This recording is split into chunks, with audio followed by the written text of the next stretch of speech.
Estudiantes y profesores, señoras y señores, queridos amigos, muy buenas tardes, bienvenidos a la UNED de Calatayud.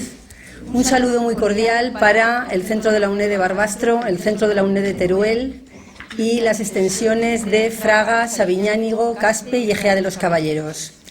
Es un verdadero placer para este centro universitario recibir hoy aquí a estos profesores que os presentaré ahora y estar conectados con los centros de la UNED de Aragón. Para nosotros es una responsabilidad con el refrendo de la institución del Justicia de Aragón hacemos con cierta periodicidad el aproximar a nuestros estudiantes el conocimiento del derecho foral aragonés. Evidentemente, los planes de estudio de la carrera de Derecho de una universidad de las características de la nuestra no pueden abarcar las peculiaridades de nuestro derecho y, por lo tanto, además de ser una aproximación muy útil para nuestros estudiantes, es también una actividad de difusión cultural, puesto que, como veremos en las ponencias que van a seguir a mis palabras, el derecho civil aragonés, el derecho foral aragonés, es un tema que nos afecta a todos los ciudadanos en las cuestiones posiblemente en las más importantes de nuestra vida. Entonces, con esa finalidad es con la que celebramos este segundo seminario en el que se abordarán temas de interés para todos. Muchísimas gracias. En primer lugar, a Carmen Rivas por estar hoy aquí. Carmen Rivas, como pueden ustedes ver, no es don Fernando García Vicente, pero sí que es la responsable de comunicación del Justicia de Aragón y está aquí en su nombre. Ella a continuación nos contará cuál es el motivo por el cual don Fernando no ha podido acompañarnos hoy, como hubiera sido su deseo, porque el motivo también tiene su peculiaridad y también tiene su motivo de comentario y de puesta en valor de la importancia de nuestro derecho foral.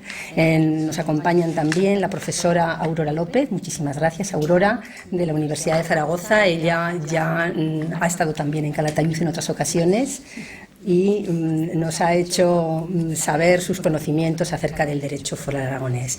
Y tenemos también a Fernando Agustín, profesor tutor de Derecho Civil del Centro de la UNED de Calatayud y experto en lo cotidiano, en la aplicación cotidiana del derecho. Así que, bueno, sin más que desearles a todos que esta jornada sea muy útil y animarles a que participen con sus dudas, las cuestiones que quieran plantear y que todos los que nos están siguiendo a través de estos sistemas de comunicación participen también y hagan de esta sesión una jornada dinámica, una jornada útil y una jornada en la que rindamos un merecido homenaje a nuestro derecho foral. Muchísimas gracias, Carmen, Aurora, Fernando. Buenas tardes a todos.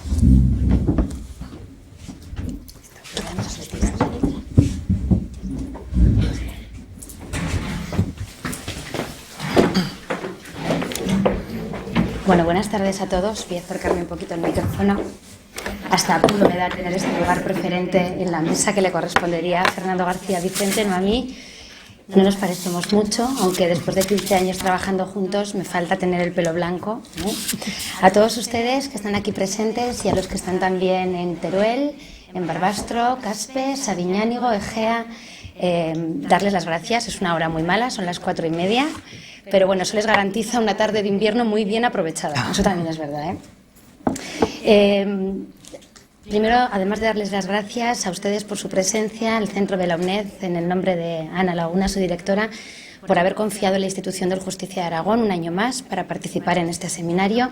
A nosotros nos llena de satisfacción estar aquí porque estamos en una institución que defiende la solidez del conocimiento, no solo en el derecho, en las demás disciplinas, pero además el derecho lo ilustra con el planteamiento propio del derecho aragonés, lo cual hace a todos los estudiantes, que imagino que ustedes lo son en buena medida, y si no están encantados en aprender, les da un plus y les concede una posición preferente dentro de la educación, con lo cual para nosotros es un honor. Y también lo es compartir la mesa con Fernando y con Aurora, que bueno, tienen el prestigio de sobra reconocido. Decía Ana en la presentación que el hecho de que el Justicia no esté hoy aquí, de alguna manera nos va a permitir hablar en esta breve introducción que yo voy a hacer del derecho aragonés en su origen medieval, pero que no es remontarse a un pasado sin ningún significado. Está muy presente hoy. Miren, cuando Ana invitó al Justicia de Aragón a este seminario, no dudó un momento en confirmar la presencia, como el año pasado. Estábamos encantados, aquí nos sentimos como en casa y nos encanta, ¿eh? Yo siempre la acompaño, además soy alumna de este centro, con lo cual me siento doblemente en casa. Pero en esas que la Embajada de España en Suecia invitaba al Justicia a un homenaje en la Universidad de Estocolmo a 2 hispanistas suecos que estudiaron los fueros y que fueron muy importantes para la historia del derecho aragonés y para lo que hoy sabemos del derecho aragonés, que en definitiva es lo que hoy estamos aplicando con todas las modificaciones necesarias y que tanto Fernando como Aurora les contarán después. Estos 2 hispanistas, que ya han fallecido, son pero en los años 80, se llamaban Gunnar Thilander y Max Goros. Antes de hablarles de ellos, sí quiero que tengan en cuenta que a esta misma hora, son las 4:30 de la tarde, a 3.000 kilómetros de distancia, en Estocolmo, con una temperatura bastante parecida, porque tampoco es que se estén pasmando de frío, están entre los -2 y los 5 grados centígrados, el Justicia está hablando en un ámbito académico, como este, en la Universidad de Estocolmo, de Gunnar Thilander, de Max Goros y de la influencia del derecho aragonés. Con lo cual yo creo que de alguna manera nosotros también estamos rindiendo desde aquí, desde la UNED de Calatayud, un homenaje a estos 2 señores que ya van a ver que son importantes. Para explicarles por qué son importantes, hacemos una breve referencia a la historia medieval del derecho, muy superficial, de verdad que no les voy a aburrir, pero así nos situamos. Podemos dividir esa historia medieval del derecho en 3 etapas. Una primera etapa, desde los albores de la Reconquista hasta el siglo XII, Aragón iba de la mano de Navarra, bajo el dominio del reino de Pamplona, los fueros se confundían, navarros, aragoneses, nada que destacar que nos pueda importar. Una segunda etapa ya después de la muerte del batallador, en el cual Aragón ya mira más hacia Cataluña y ya empieza a pensar que tiene que legislar con propiedad y con identidad propia. Y entonces empiezan los primeros fueros fueron unos fueros igualitarios. El fuero de Jaca, por ejemplo, que lo que trataba era de atraer personas, de repoblar un territorio después de las guerras de la Reconquista, de repoblar y atraer personas, y era un fuero muy generoso. Repartía las tierras, ponía muy pocas condiciones, hacía que fuera muy atractivo instalarse allí. El fuero de Jaca, esa etapa del derecho igualitario. Una segunda etapa que podemos denominar del derecho nobiliario. Estoy utilizando en toda esta exposición y hasta el momento el planteamiento y lo que ha escrito el profesor Escudero, que es presidente de la Real Academia de la Historia y profesor de la UNED también, Antonio Escudero, José Antonio Escudero, son un poco sus últimos escritos los que yo estoy empleando aquí. Pues esta segunda etapa que les decía del derecho nobiliario ya habíamos repoblado, ya teníamos todo más o menos controlado, pues ahora los nobles querían organizarlo más a su manera. Y entonces es un derecho del sobrarbe. Podemos considerar uno de los documentos básicos el privilegio de infanzones, que incluso Zaragoza asumió y le quitó el protagonismo a Barbastro. Otra etapa, avanzamos un poquito más en esa Edad Media, Alta Edad Media, la del derecho territorializado. Ahí nace, por ejemplo, el fuero de Calatayud, de Alfambra, de Ateca, del Bajo Aragón, y el fuero de Teruel, que fue muy importante. Y uno de estos hispanistas suecos tuvo un papel destacado en relación con el fuero de Teruel, que además duró 3 siglos, mientras que en el resto de Aragón se aplicaba del que ahora les hablaré, el de Huesca. Los de Teruel, a su bola en aquel momento, iban por libre y mantuvieron su fuero de Teruel durante nada menos que 3 siglos. Terminamos esta etapa que les he comentado y ya aquello ya es un poco caótico. Muchos fueros, muchas leyes privadas, muchos abogados que decían esto no sé nada, pero sí sabían cuando el fuero les beneficiaba a su cliente y entonces lo sacaban, cuando no. Jaime I, el rey, dijo esto es un caos, esto tenemos que ponerle orden. Era consciente de aquello, lo único que hacía era perjudicar al más débil. Los pleitos se dilataban porque nadie encontraba la norma, la ley, el fuero, aquello era un caos. Y entonces Jaime I reunió las Cortes en Huesca en 1247 con el propósito de reunir todas esas leyes dispersas, esas regulaciones privadas muchas veces, reunirlas en un código en un código que tuviese vocación de aplicación en todo el reino. Entonces, pues le encomendó a un obispo que se llamaba Vidal de Canellas, le encomendó la tarea, refrendada por las Cortes, que tenían mucho peso. Ya saben aquello de Aragón, de nos, que somos igual que vos y todos juntos más que vos. Eso le decían los nobles al rey: te hacemos rey si cumples nuestros fueros y los haces cumplir, si no, no.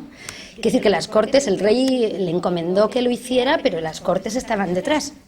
Y él, un hombre de una erudición exquisita, se había formado en Bolonia, había tenido como compañero a Raimundo de Peñafort. Él se aplicó a la tarea y realizó una compilación, un libro conocido como Compilación de Huesca, como Fueros de Aragón, tiene diferentes nombres, o como Vidal Menor. Era un libro escrito en latín, como correspondía a un hombre de la categoría de Vidal de Canellas, escrito en latín, tenía varios tomos, 8, 9... No, he visto que hay entre los académicos que lo han estudiado algunas dudas. No nos importa, era sistematizado con todos los con una consulta fácil. Aquello fue un gran logro porque permitía resolver los pleitos de la gente con cierta rapidez. Aquí está, aquí consulto y aquí resuelvo. Pero se tomó el encargo tan a pecho Vidal de Canellas que no solo hizo este libro en latín, que se llamaba Compilación de Huesca, sino que hizo otro también, por supuesto, con la autorización del rey. Ya no tanto de las Cortes, pero bueno, hizo otro más amplio, donde hizo sus comentarios, sus glosas, lo alargó con todo lo que él sabía del derecho común. Eso es lo que no gustó mucho a las Cortes. Él sabía mucho de su formación en Bolonia, del derecho común, del derecho de Justiniano. Él quiso mejorar ese Vidal Menor original e hizo el Vidal conocido como Vidal Mayor. Por supuesto, se tuvo que hacer también en latín, no podemos esperar menos de don Vidal de Canellas, pero esa copia en latín nada se sabe de ella. La copia en latín está desaparecida, en cambio sí que existe una copia en romance, que es un libro extraordinario, es una joya, es un libro lleno de dibujos en miniatura, que según el profesor Delgado Echeverría, que es catedrático en la Universidad de Zaragoza, tuvo que hacerse en algún taller europeo extraordinario porque está al nivel de los manuscritos parisinos más maravillosos. Se debió aplicar muy poco, porque ya les digo que a las Cortes no les emocionó, porque se metía en cosas así un poco políticas, de derecho público, que no acababan de convencer y que por mucho que el rey promulgara, si las Cortes no respaldaban después, aunque fuera de facto, el libro ahí se fue quedando.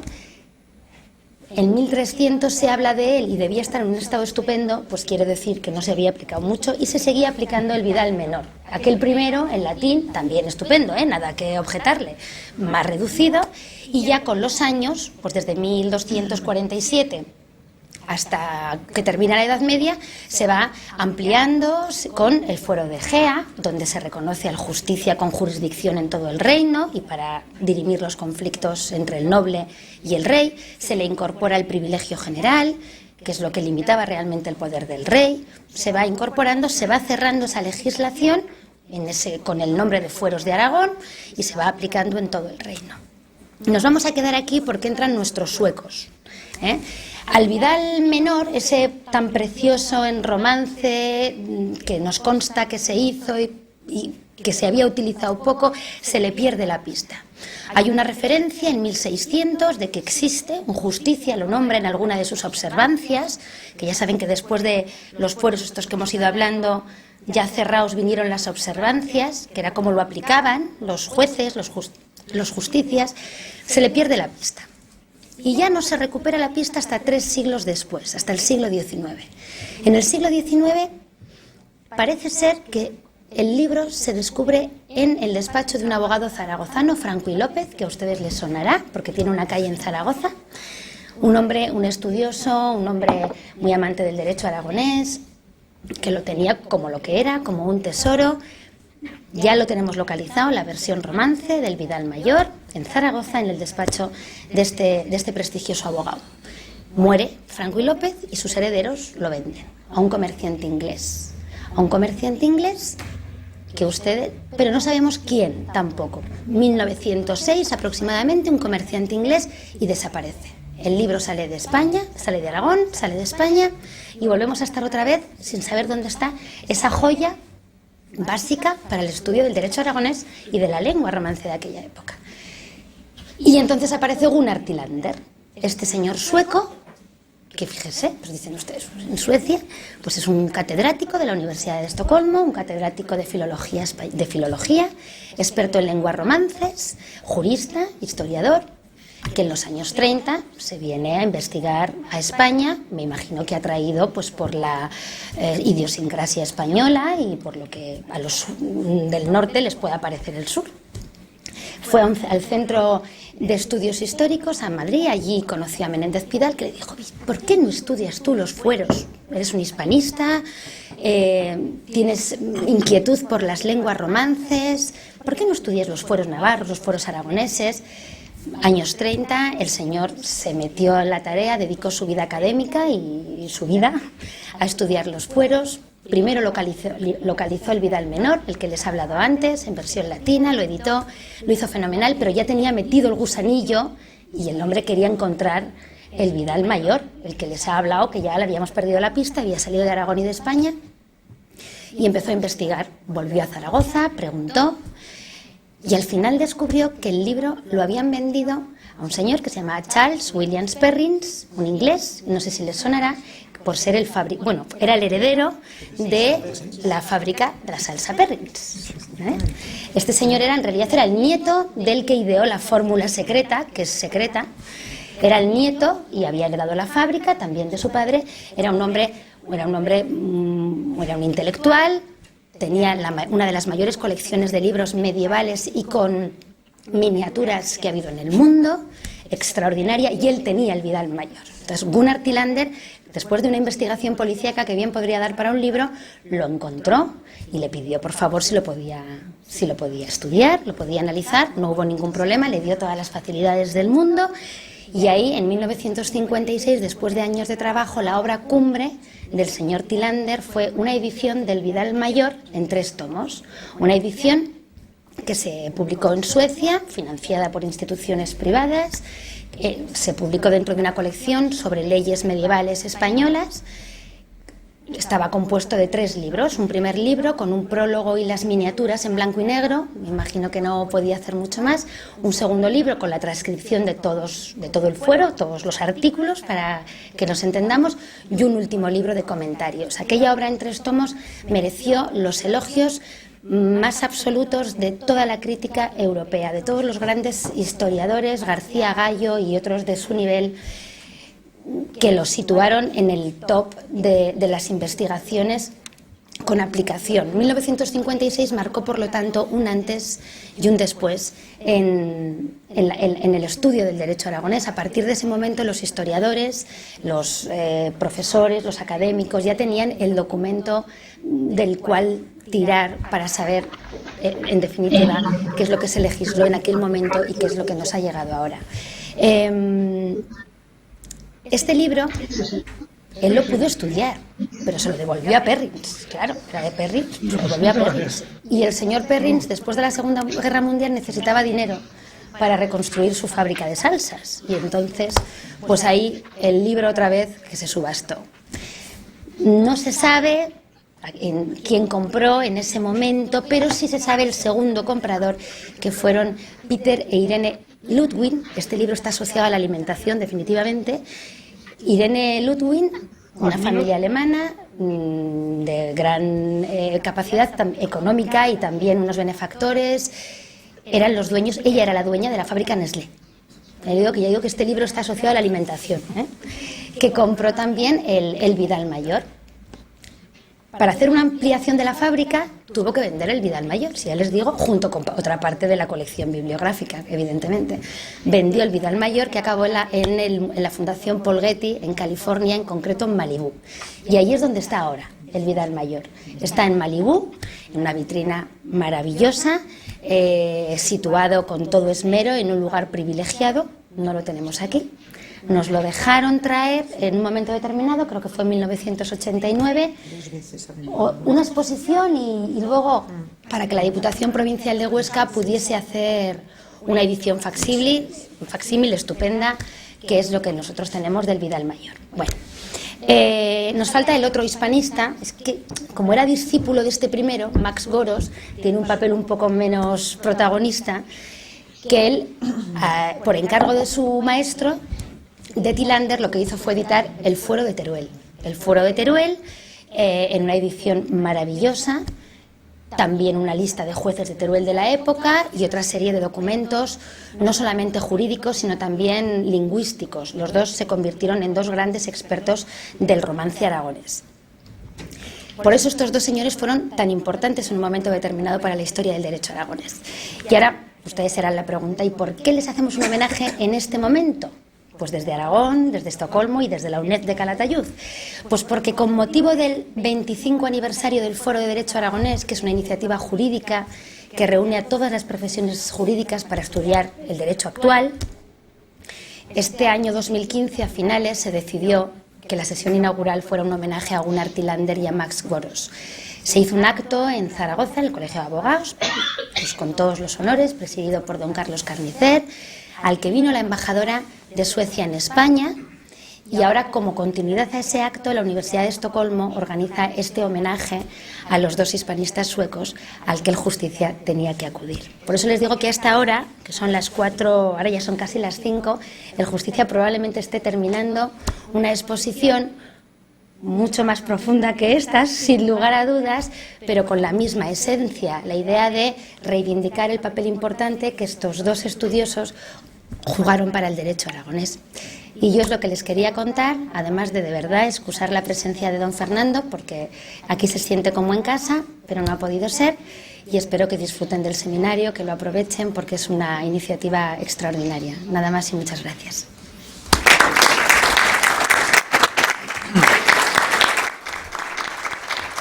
Preguntas, pero si quieren hacer alguna pregunta pueden hacerla. Si no puedo contestársela en este momento, yo me tomo nota y se la contesto vía correo electrónico sin ningún problema, ¿eh? Pero vamos, están en todo su derecho, así que adelante, porque me imagino que es la dinámica habitual. Bueno, pues si quieren hacerla y yo puedo, con mucho gusto se la contestaré.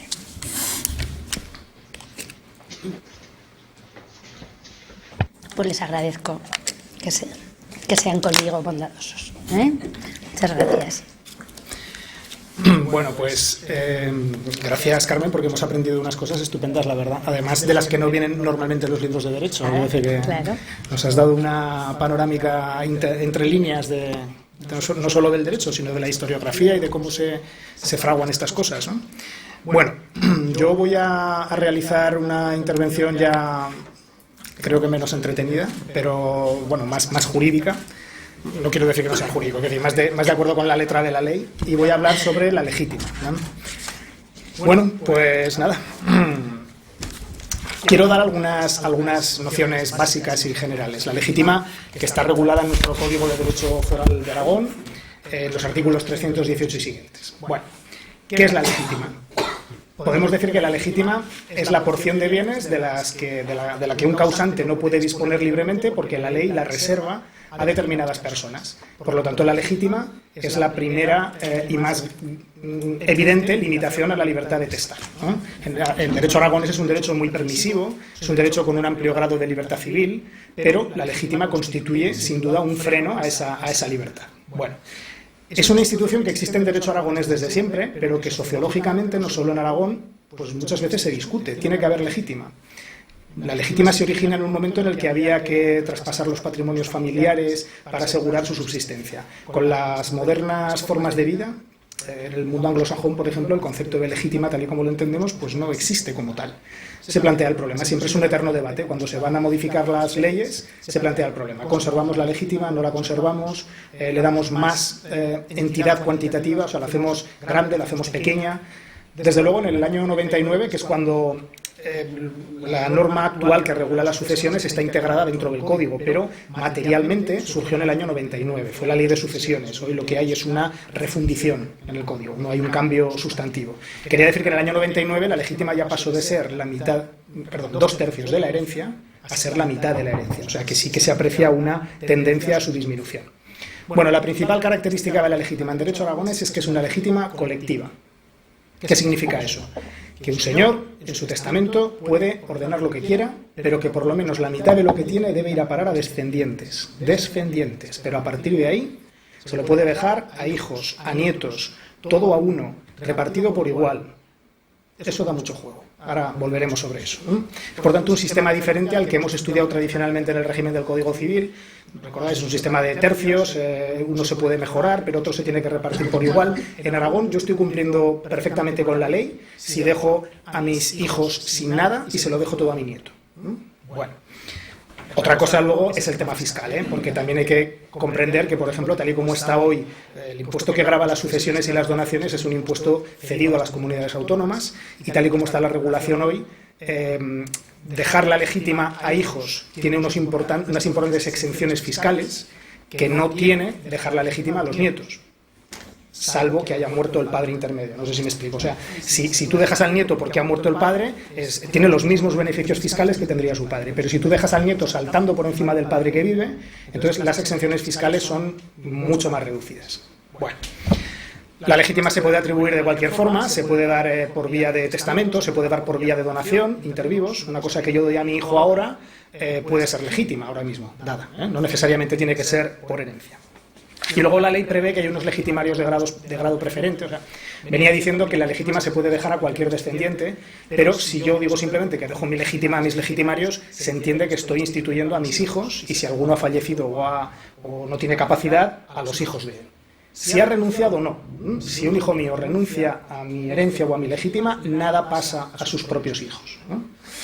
Bueno, yo he elaborado un guión, las normas sobre cálculo de la legítima, pues bueno, se puede entender. Cuando una persona fallece, para determinar a cuánto asciende su legítima, a cuánto asciende esa mitad, se parte de los bienes relictos, de los bienes de la herencia, y se añade los bienes que él donó durante su vida, que transmitió a terceros. Lo que se toma es el valor de esos bienes cuando fueron donados, actualizado ahora. Bueno, se puede renunciar a la legítima. El derecho aragonés es muy permisivo, a contrario que el Código Civil, que no permite contratos sobre la herencia futura, en general. Yo puedo renunciar a la legítima de mi padre viviendo o puedo renunciar a la legítima de mi padre fallecido caben ambas cosas. Entonces, bueno, la renuncia hecha antes de que se abra la sucesión de mi padre, pues exige unos requisitos de capacidad un poquito más altos. Hay que ser mayor de edad y hay que otorgar escritura pública, hay que ir al notario. La renuncia realizada una vez que se ha abierto la herencia de mi padre, pues bueno, tiene unos requisitos de capacidad, equivale a la renuncia a la herencia. Si, por ejemplo, eres un menor de 14 años, pues te tienen que asistir tus dos padres o, en su defecto, el tutor. Si tienes entre 14 y 18 años, en principio renuncias tú, pero te tiene que asistir uno de tus padres o el tutor. Bueno, lo que sí quisiera decir es que en nuestro ordenamiento hay tres formas de sucesión. La legítima, que se integra dentro de la sucesión voluntaria. O sea, mi padre en su testamento me deja la legítima porque se lo exige la ley y luego me deja lo que quiere. Eso es la sucesión voluntaria. Y si no hay testamento, hay una tercera forma de sucesión, que es la sucesión legal. Bueno, pues lo que quiero decir es que si tú renuncias a la legítima, no estás renunciando a las otras dos sucesiones. Yo puedo renunciar a la legítima de mi padre, pero eso no quiere decir que renuncie a las demás cosas que él me transmite por esas otras dos formas de sucesión. Sin embargo, al revés, si yo renuncio a la herencia de mi padre, estoy renunciando también a la legítima. Bueno, la acción para reclamar la legítima dura 5 años. Pasamos a la intangibilidad cuantitativa. Bueno, mi padre me deja su legítima en testamento, pero yo pienso que me ha dejado menos de lo que me corresponde por ley. Imaginemos, por ejemplo, que un señor dona un piso en vida a un amigo. Posteriormente hace un testamento. Entonces, en ese testamento dice, bueno, voy a legar un bien a mis hijos en concepto de legítima. Y luego voy a hacer otros legados a otros amigos míos. Bueno, sabemos ya, de lo que llevamos dicho, que ese piso, ese bien que ha dejado a sus hijos en concepto de legítima, tiene que valer por lo menos la mitad de su haber hereditario. ¿Qué pasa si no es así? ¿Qué pasa si no es así? Bueno, pues eso es la intangibilidad cuantitativa de la legítima. Los legitimarios, en esta situación, tienen el derecho, pueden callar sin no decir nada, la ley no les obliga, pero tienen el derecho de decir, bueno, nos están dando menos de lo que nos corresponde por legítima, y por lo tanto reclamamos la integridad de nuestra legítima. Y en ese caso lo que dice la ley es que se reducirían primero las liberalidades por causa de muerte antes que las liberalidades intervivos. El ejemplo que os ponía, que ya ha quedado olvidado, pero vamos, se reducirían primero los otros legados hechos en testamento para restaurar el importe de la legítima, adelgazando esos legados engordaríamos la legítima hasta lo que debe ser, y si eso no fuese suficiente, entonces lo que haríamos sería reducir esa donación que habíamos hecho en vida. Vamos a la intangibilidad cualitativa. Es decir, mi padre me ha dejado mi legítima, me ha dejado el 50% que me toca. No es un problema de cantidad, es un problema de calidad. Me lo ha dejado, pero me ha puesto encima un gravamen, una condición, una restricción, una prohibición de disponer, que hace que realmente yo no tenga la libre disposición de esa legítima. A la gente le digo siempre, la legítima es limpia de polvo y paja. Pues bueno, no te pueden poner ninguna restricción. Vamos a matizar eso. Hay un artículo, que el 498, que prohíbe establecer gravámenes sobre la legítima. Lo voy a leer. Dice, a estos efectos se entiende por gravamen toda carga, condición, término, modo, usufructo, obligación, prohibición o limitación. O sea, ya podemos ver que esto es una panoplia que tampoco parece exhaustiva. O sea, no puede haber nada que disminuya el valor de los bienes relictos o la plenitud de la titularidad o del conjunto de facultades que correspondían al causante. O sea, si a mí mi padre me dice, toma tu legítima, pero tendrás que pasársela a otra persona, pues eso, vamos a ver ahora que en ciertos casos se admite, pero como regla general, eso sería un gravamen a la legítima, O me dice mi padre, te dejo la legítima si apruebas la carrera de Derecho, pues eso sería también un gravamen a la legítima, como regla general, Bueno, ¿qué pasa si me ponen un gravamen de este tipo? Pues lo que pasa es que el gravamen, también, yo legitimario puedo conformarme o puedo pedir que ese gravamen quede sin efecto. En principio quedará sin efecto lo necesario para que mi legítima se respete. Si el gravamen afecta a toda la sucesión, yo podré pedir que me quiten ese gravamen en mi mitad de legítima. En la otra mitad, mi padre es muy dueño de someterme a los tormentos futuros que él considere oportuno porque es sucesión voluntaria. Estamos hablando de que no caben los gravámenes en la legítima. Bueno, no obstante, la ley dice que hay ciertos gravámenes sobre la legítima que se permiten. Ahí reproduzco el artículo, pero quedaros con una idea. ¿Se pueden poner gravámenes en beneficio de otros legitimarios? Acordaos, la legítima es colectiva. Mi padre puede dejármelo todo a mí y nada a mis hermanos. Luego entonces puede dejarles a mis hermanos con una carga en mi favor, por esa misma razón. También se admiten gravámenes cautelares en previsión de que no haya legitimarios, de que puedan llegar a fallecer todos. Esto no obsta lo que llevamos dicho hasta ahora, Y sobre todo quería insistir en que se pueden establecer gravámenes con justa causa. Esto es una novedad legislativa del año 99. O sea, mi padre me puede poner a mí un gravamen en la legítima si tiene justa causa. Los conceptos jurídicos indeterminados los carga el diablo. Quiero decir, ¿qué es la justa causa? Vamos a ver un poco. Dice el Código que esa justa causa tiene que estar expresada y tiene que buscar un mayor beneficio del legitimario gravado. Y que esa justa causa se va a presumir que es cierta mientras no se pruebe lo contrario. O sea, mi padre puede decir en testamento, le dejo a mi hijo Fernando su legítima, pero como no me fío del todo de él, pues, no sé, voy a poner que esté sometida a la administración de un pariente mío que me controle. Bueno, pues mi padre tendría que decir una justa causa, diría, porque mi hijo, bueno, pues no sé, vamos a imaginar cosas que encima pueden obrar en mi contra, ¿no? Bueno, habría que expresar una justa causa. Yo podría conformarme o no conformarme, ¿no? Podría impugnarla o no. Bueno, en la práctica se nos plantea bastante en la notaría, no todos los días, pero sí es relativamente frecuente los testamentos de personas separadas o divorciadas. Bueno, a ver, lamentablemente muchas veces pasa que viene un señor o señora separado o divorciado y dice, bueno, mis hijos se han quedado con el otro cónyuge, me hacen un poco la espalda, son menores de edad, yo voy a organizar mi vida por otro lado y quiero hacer un testamento diciendo que lo que yo tengo, por lo menos la legítima, se la dejo a mis hijos. Pero no quiero que si yo me muero lo administre su padre o madre, el cónyuge con el que estoy peleado, que en principio sería el administrador, el representante como titular de la autoridad familiar, de la patria potestad. Es decir, ¿cabe un testamento de ese tipo? Cabe decir, señor notario, yo quiero que mis bienes pasen a mis hijos, pero que sin embargo, si yo muero, esos bienes que son míos no los administre mi excónyuge, sino que los administre otra persona que yo designe. Mi hermano o mi hermana. Hasta ahí vamos bien. O una novia que me acabo de echar. allá no vamos tan bien, ¿no? ¿Eso vale o no vale? Bueno, pues yo formulo la pregunta inocentemente, pero de inocente no tiene nada la pregunta. Es decir, yo particularmente es un tema que me plantea muchas dudas. Porque hay algunos artículos que os pongo ahí que permiten que quien dispone de bienes en favor de un menor o un incapacitado establezca sistemas de administración, con muchísima libertad, ¿eh? Pero claro, ¿y esto ya puede hacerse sobre la legítima? Esa es la pregunta. Porque claro, las normas que regulan la legítima son imperativas, pero las que regulan la capacidad de las personas también. Entonces, ¿hasta qué punto yo, voy a un ejemplo extremo, ¿hasta qué punto yo puedo decirle a mis hijos, si yo me muero, los bienes que os dejo no los va a administrar vuestra madre, sino una novia que me acabo de echar? ¿Hasta qué punto puedo hacer eso?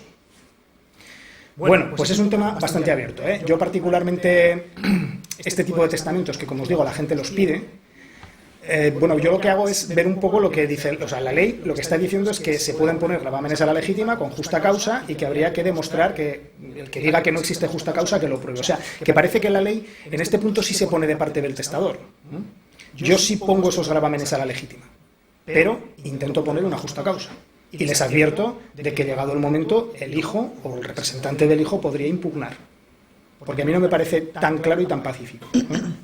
Bueno, simplemente quería proponer esto como ejemplo de lo que se puede considerar un gravamen a la legítima. En el ordenamiento existe también lo que se llaman cautelas de opción compensatoria. ¿Sabéis lo que es un testamento con cautela socini? Yo he trabajado mucho fuera de Aragón y allí es habitual hacer testamento, porque allí las legítimas son diferentes. Se dice, sabéis que en el Código Civil el usufructo del cónyuge viudo es 1/3, no es toda la herencia. Esa es una de las cosas buenas que tenemos aquí, que no tienen en derecho común. El usufructo de 1/3 es una entelequia. Te obliga a sentarte con los hijos y ver sobre qué bienes concretos tengo yo el usufructo. Mientras que en Aragón, como el usufructo es universal, no tenemos que hacer esa operación de... No hay que hacerla.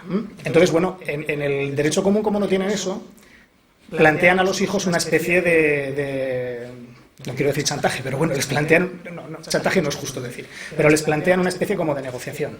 Mira, si queréis... tolerad el usufructo universal, no de 1/3, tolerad el usufructo universal de mi viudo o viuda, y entonces no os dejo la legítima, os dejo toda la herencia. Pero si decís que queréis vuestra legítima en pleno dominio y no toleráis que el viudo o viuda tenga el usufructo universal, entonces os dejo solo la legítima. Eso es una cautela socini. Bueno, en Aragón, como el usufructo del viudo es ya por sí universal, esto no es muy frecuente. Pero la ley admite la posibilidad de que se establezca. Pensad, por ejemplo, que yo lo que tengo, no me he casado, lo que tengo es, estoy con mi mujer, pero no estamos casados, somos una unión de hecho. Bueno, mi mujer no tiene derecho de usufructo. Yo sí podría hacer en este caso una cautela de opción compensatoria con mis hijos. En este caso sí, lo admite el ordenamiento. Bueno, la preterición.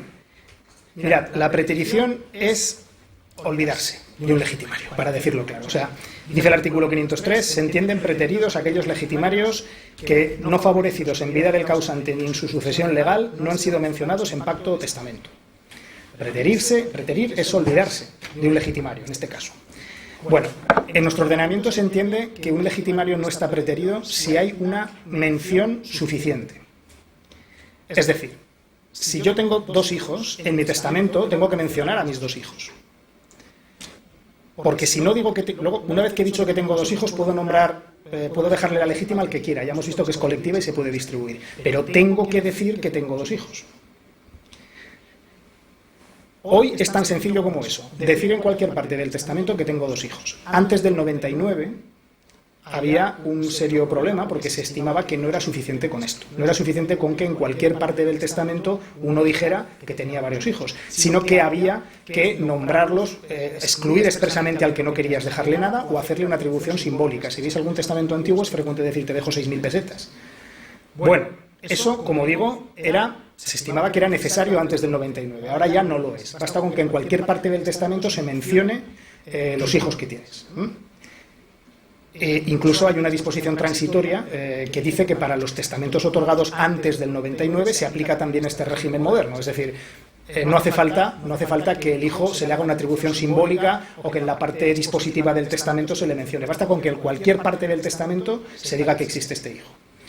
Bueno, pero si yo en mi testamento no he mencionado a uno de mis hijos, entonces lo he preterido. ¿Y qué pasa en ese caso? Pues el ordenamiento distingue 2 tipos de preterición, 2 tipos de olvido del hijo, intencional y no intencional. La intencional es la que se presume. O sea, se presume que el testador, cuando se ha olvidado de un hijo, es que se quería olvidar. Eso es lo que se presume, ¿eh? Y entonces, en ese caso, ¿qué derecho tiene el hijo? Bueno, reclamar la legítima colectiva, dice la ley. O sea, si es el único hijo, pues podrá pedir la mitad de la herencia. Y si no es el único hijo, pues como la legítima es colectiva, no tengo obligación de dejarle nada, se lo deja a otro legitimario, pues nada podrá reclamar. Esa es la preterición intencional. La no intencional es cuando me he olvidado de un hijo sin querer. Hemos visto que no es lo que se presume, salvo ciertos supuestos que dice la ley. Dice, por ejemplo, que ha nacido el hijo después, o querer el causante que había fallecido, o desconocer que era descendiente suyo. En ese caso la ley es más benévola hacia el legitimario preterido, hacia el hijo del que me he olvidado. Entonces dice que que tiene derecho, primero, si hay varios legitimarios, si me he olvidado de uno, él podrá pedir una porción igual a la del menor de mis legitimarios. Si yo he distribuido mi legítima entre varios legitimarios y me he olvidado de uno, él podrá pedir una porción igual al que menos favorecido haya sido. Y si me he olvidado involuntariamente de todos mis legitimarios o del legitimario único, entonces como si no hubiera testamento, se abre la sucesión legal. Bueno. Quiero hablar de dos cosas, de una cosa más ya breve, que es primero la desheredación. Pues mirad, en Aragón muchas veces coloquialmente decimos que mi padre me ha desheredado. Bueno, ya podemos, de lo explicado hasta ahora, ya sabemos que si mi padre, somos 4 hermanos y a mí no me deja nada, mientras me menciona en testamento no me ha desheredado. Es que mi padre tiene derecho a excluirme de la herencia. Desheredación no es exclusión. La exclusión es un acto puramente voluntario. La desheredación supone que un legitimario que tiene derecho a su legítima, en principio, no se la vamos a dejar.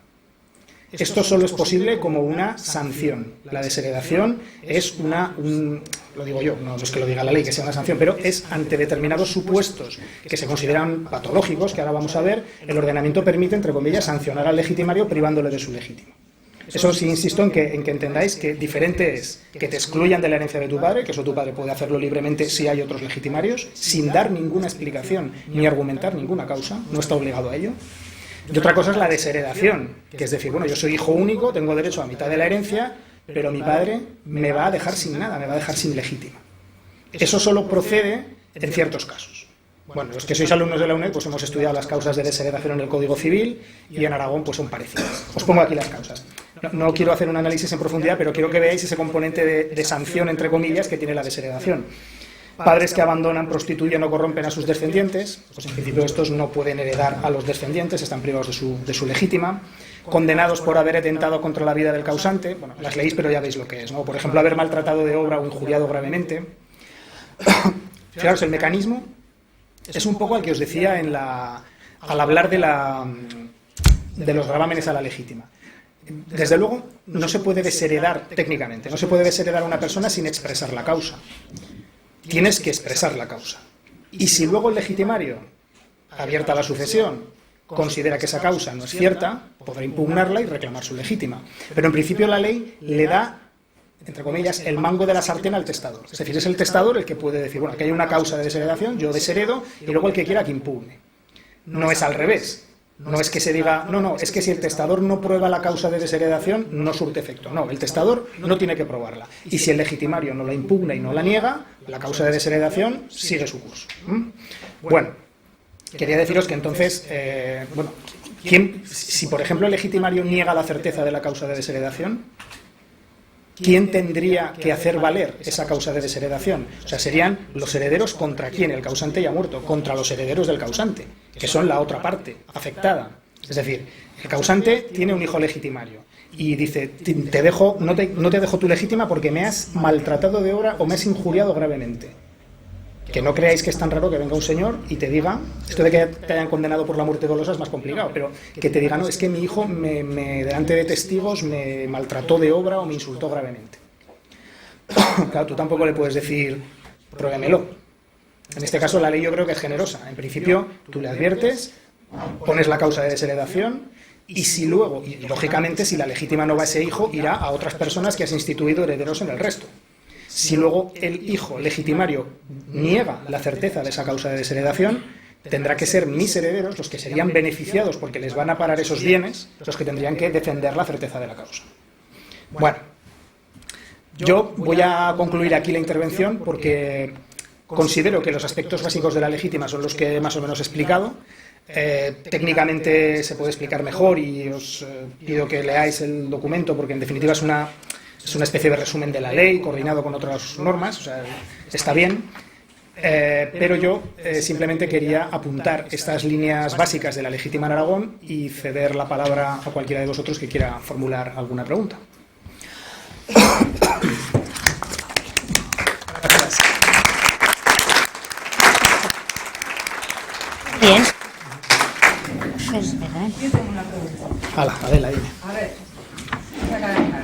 ¿no has dicho que la legítima es colectiva? Sí.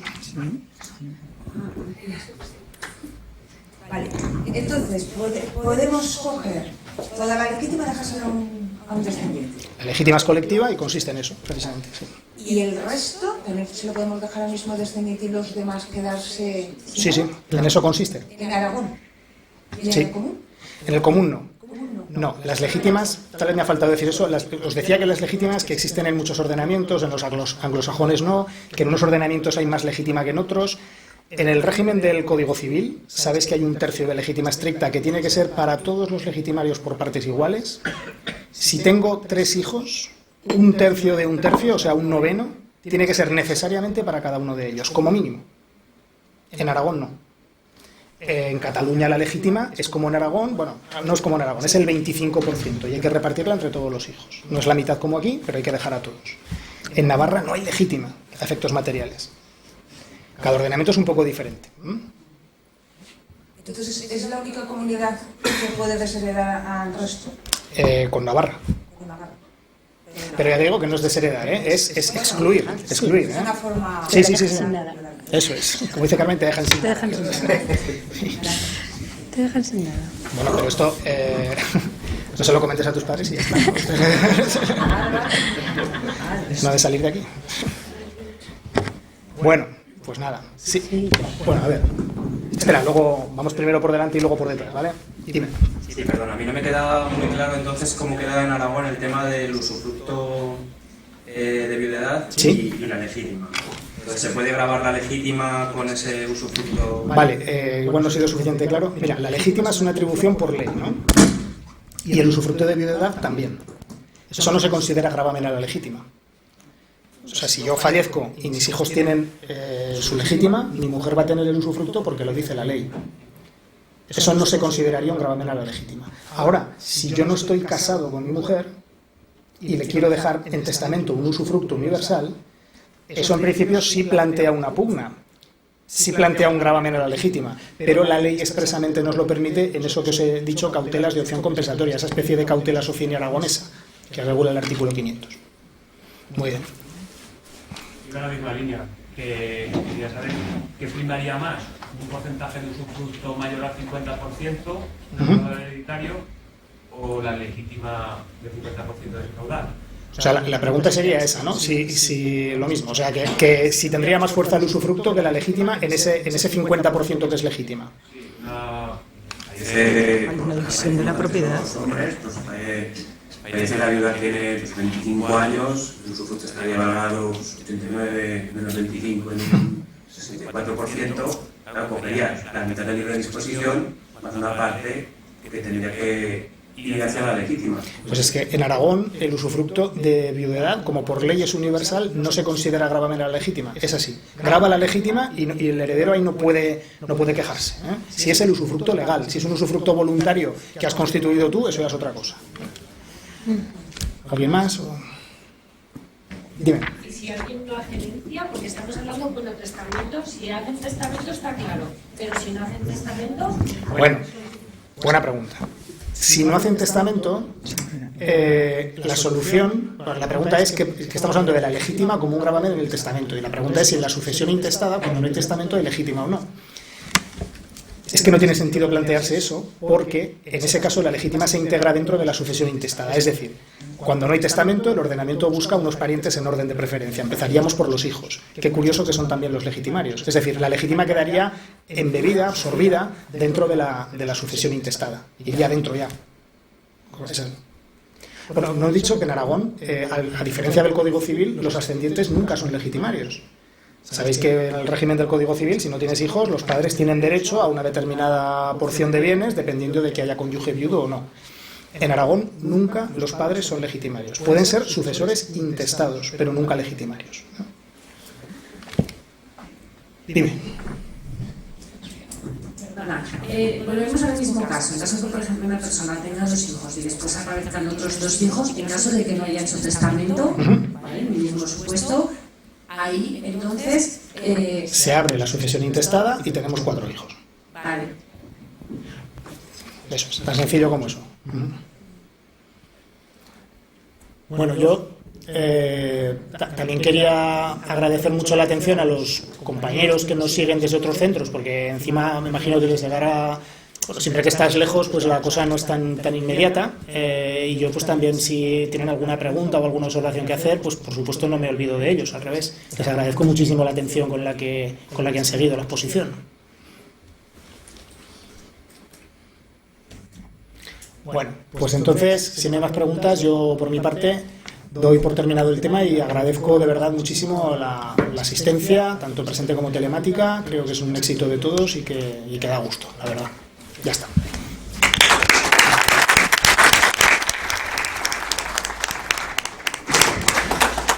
Sí, estaba prevista una pausa entre las 2 ponencias y la vamos a hacer. Como ha acabado la mía un poco antes, pues vamos a hacer la pausa ya. No tiene sentido. Entonces, bueno, son ahora mismo las 5:25, pues quedamos, por ejemplo, a las 6 menos cuarto, ¿te parece? Vale, perfecto. Vale, pues damos una pausa de 15 minutos largos, 15 a 20 minutos, ¿vale? Vale. Pues eso, a menos cuarto nos emplazamos otra vez.